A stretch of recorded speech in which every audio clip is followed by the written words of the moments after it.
4-week strength and mobility program through my app, The Playground, and this upcoming month is actually going to be volume 20. So I thought in honor and celebration of 20 programs, I would document the journey of what it's like to create one of these programs. Everything from programming the workouts to trying them out myself to filming to editing and all the nitty-gritty details in between. As a brief overview of what the schedule looks like, Monday is always upper body build, Wednesday is always full body build, and Friday is always lower body build. I am a huge advocate for repetition. This is just one of the best ways for our brains and bodies to get stronger, more coordinated, and more efficient. But you don't want to just be repeating the same workouts forever. You would definitely hit a plateau if that was your approach, and that would obviously be very boring. So I have found the sweet spot to be 4 times, which is why all of my programs are 4 weeks long. So the strength classes are always repeated, and then Tuesdays are our cardio days, and Thursdays are our yoga, mobility, play, restorative type movement day. Today is actually the 4th and final Friday of volume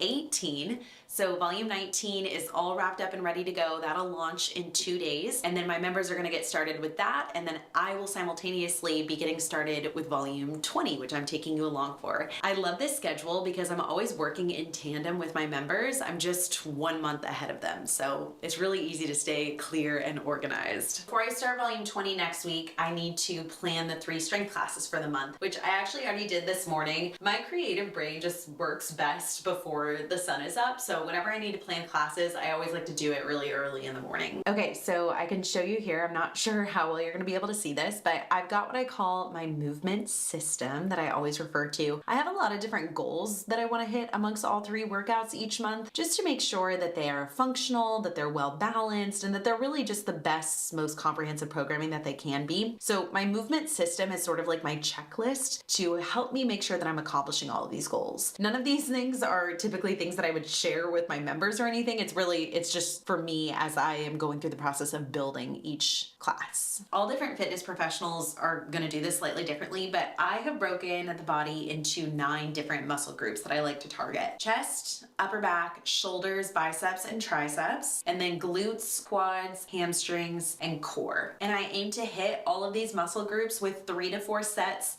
twice a week. That's really the necessary stimulus in order to build muscle. But there's definitely a little bit of an art to this because we've got 9 muscle groups that we want to be hitting twice over the course of 3 workouts that are each just 35 minutes. In addition, the other goals that I have are I always want to include at least 1 power exercise because we lose power 4 times faster than we lose strength as we age. It's really important to prioritize training power. I also always want to make sure that we're training at various speeds over the course of the 3 workouts. So some slower exercises, some really quick exercises. This is just how we move in regular life. I also want to make sure that we are moving through all 3 planes of motion. So the sagittal plane, meaning forwards and backwards, the frontal plane, meaning side to side, and the transverse plane, meaning rotational movements. Again, this is how we move in regular life. And so we want our training to reflect that. But it can be a little bit of a challenge because most traditional exercises are in the sagittal plane. So that's always a fun creative process of trying to fit more frontal and transverse movements into the workout program. And then I always like to try to add in an opportunity for skill building is what I call it. That looks different every month. Sometimes we'll do like a flow of movement, so almost like a little bit of a yoga flow but with weights. Sometimes it'll be a balance or a coordination challenge. 1 month we learn to do Turkish get-ups. So these are all the different goals that I'm trying to hit every month in order to create, again, just a well-rounded functional movement program. But the prep stage is officially done and I'm looking forward to diving into week 1 in just a couple days. Okay, it is officially week 1, so we are going through all 3 strength workouts for the first time. Obviously, the hope is that I nail it in my very first draft of programming the workouts, but 9 times out of 10, I'm making little small modifications here and there based on my experience of going through the workout. So adjusting the rep count that we're doing, maybe sometimes even changing an exercise if it just doesn't feel like it fits well within the program. This is the little timer app that I use where I put in all the different exercises, how long we're doing them for, the rest times, all that stuff. So this is also a nice opportunity just to double check that I put everything in correctly, because there have been one too many times where I've done a workout without practicing it beforehand and the timers are all messed up and it is just a train wreck. I like to do these workouts before filming them because I obviously want to make sure that they're as good as they can be, but I'm also doing them because they are my form of working out as well. I am also taking them as a participant. Suddenly, the world I used to know, I see it differently. You woke me from a dream, now here's reality. Baby, baby, you are really hurting me. 'Cause every time you tell me I look good and that I'm doing fine, but nothing ever changes. And now I see, baby, you are hurting me.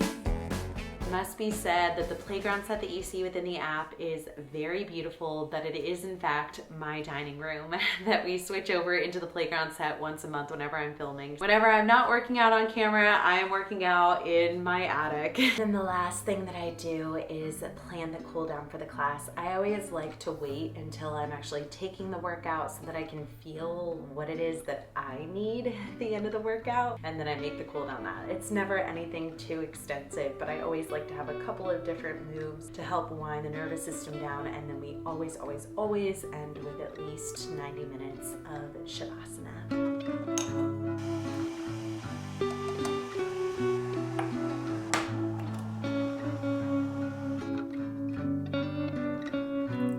So it is week 2, and there's really not much to share. This week is much more of a computer week for me, where I'm doing marketing work, administrative stuff, I'm writing email newsletters, things like that. The recess program really just gets to serve as my own personal workout plan for the week, which I always love because I already went through the workouts with a critical eye. So now this week I kind of turn my brain off a little bit more and am able to just enjoy the workouts, do them in my own time, and then get back to work at my desk. It's filming week.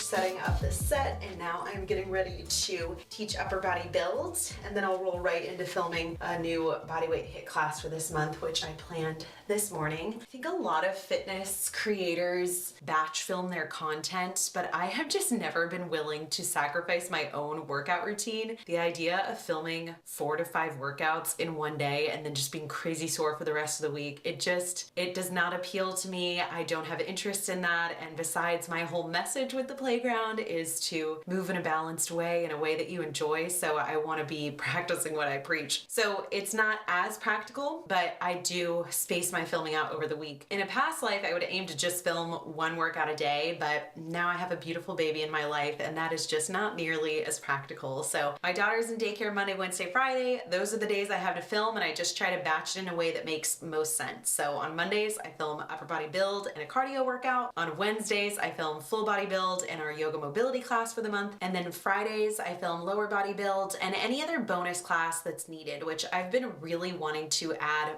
more cardio classes. The cardio selection is quite slim in comparison to the strength and the yoga mobility classes, primarily because that's just not my forte, and that's sort of always the last thing on my movement agenda. But I know a lot of members really like the cardio classes, and I program them each week, so I want to have a little bit more to choose from. So hopefully we'll hit that in on Friday. Okay, let's go do this thing.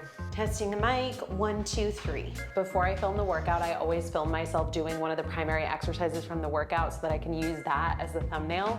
And then literally every month I get self-conscious that I am always using the same pose, the same exercise, the same thumbnail. As I open up the app and I scroll through to see what thumbnails I've recently had. The one that I just took, I was so convinced that I have just done that pose. I've been scrolling for a long time and haven't found it.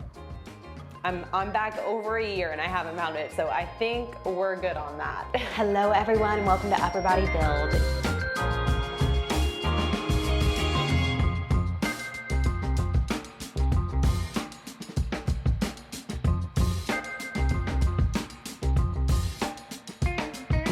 Okay, filming cardio. Have to double check that the thumbnail is okay.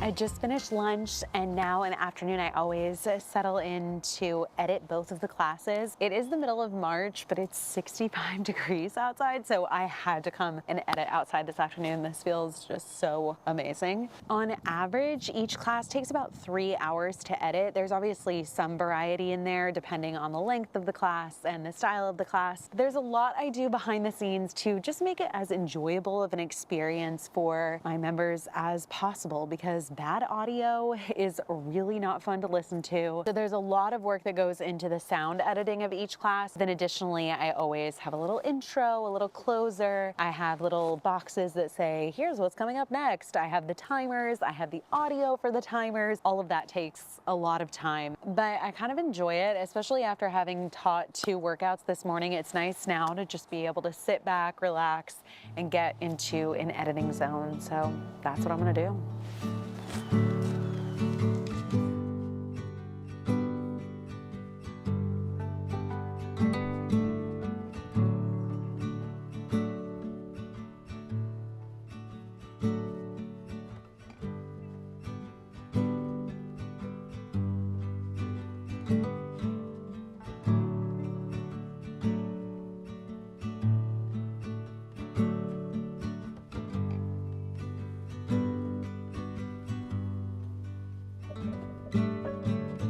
Stay here as long as you'd like, but this is where I will leave you. Thank you so much for joining me, and I will see you on the playground again soon. Wow, that was a really challenging workout, but I loved it just because all of the strength work that we did was through a full range of motion. So it's like my body feels really stretched while also feeling that nice, like buzzy fatigue from doing strength work as well. That's my favorite combo. It's like I'm stretched out and I'm zenned out. We did it. Oh. Okay, we are gonna film a quick cardio class, just 15 minutes, because that's all you need, and then I am done filming for volume 20. Oh, it's always such a good feeling. Oh my goodness. It is a beautiful day today. Spring has sprung. It is the 4th and final week, and this is where everything comes together. I do lots of little things to make the program really feel like a well-polished package. I make all of the thumbnails, I write all of the descriptions, I make our calendar, I finish editing all the videos, which I'm only about halfway through, so I still have 3 more classes to edit this week. What else do I do? Oh, I write out the programming so that people have the option to just follow the written programming if they prefer to do that over following along with the video. I make a couple of little graphics that are specific to this volume that show up in the app and on the web. I create a few emails to go out to my list of people who are not yet members to say, hey, if you were thinking about joining, now is the perfect time because we're starting a new 4-week program. And last but not least, I get to take the workouts. Now, I technically am doing this because I want to make sure that everything works. It's sort of my final pass through. I want to make sure all the timers work. I want to make sure there aren't any glitches. I want to make sure that the audio sounds good, all of those different things. I also create playlists for all of our classes, so I like to take the workout with the playlist and make sure those flow together nicely. But ultimately, I'm taking them for my own enjoyment. This is my absolute favorite week from a workout standpoint. I love to just forget that I'm a coach for a second, let my thinking mind take a break, step into my body, enjoy the music, enjoy the movement, and be guided by somebody else. Even though that somebody else is me, somehow it just doesn't feel like it when I'm taking my own classes. I definitely really enjoy filming, but that's a very different experience. It very much feels like I'm working and I'm not focused on myself. So it's really refreshing after a heavy week of filming to just be able to enjoy my movement practice as my own. I love it. Okay, it is 7 a.m. on March 23rd, and I just launched Recess Volume 20. I'm whispering because my family is still asleep just on the other side of that door. I have been up finalizing everything, publishing everything, and then just like double checking that it all looks good, there's no glitches, that the links all work, all of that stuff. And then that is that. It's always a funny time because it's like, okay, here we go. I've just put a lot of work and effort into this, and now I just let it go. And a ton of people are going to be starting the workouts tomorrow, and I'm moving on and starting this process all over again. I hope that this was interesting just to see a little behind the scenes of how I put these together every month. If you're taking volume 20, leave a comment down below. Let me know what you think. I'd love to hear from you. Otherwise, thank you so much for watching this video, and until next time.